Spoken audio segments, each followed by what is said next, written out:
Tuna mfano wepachis mameroti mapinza bis tembo inodira mkambo marwa chano dinaye wangu wandikada chete ndiye wandinoda dinaye wangu wandikada chete ndiye wandinoda anondiitira zvese ini ndichimuitira anondiitira zvese ini ndichimuitira mwana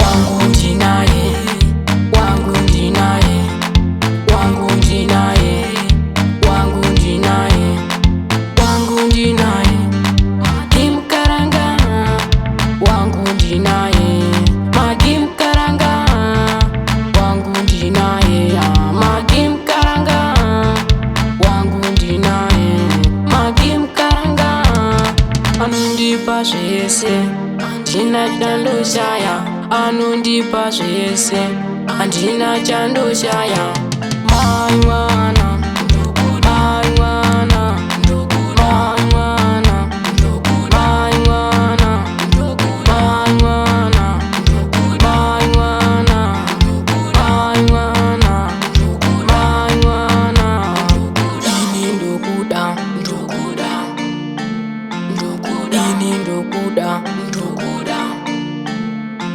Shandinoda, Shandinoda, Shandinoda, Shandinoda, Shaanoda, Shaanoda, Shaanoda, Shaanoda, Shandinoda, Shandinoda, Shandinoda, Shandinoda, Panevan, Panevan.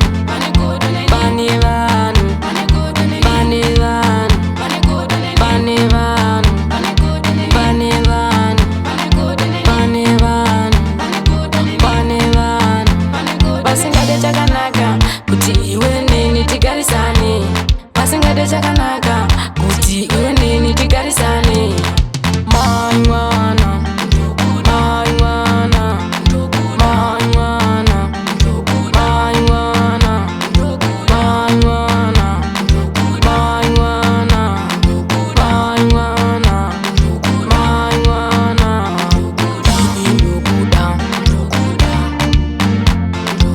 ini ndokuda Big up DJ Pro for my producer. Mukoma FB na Jesse.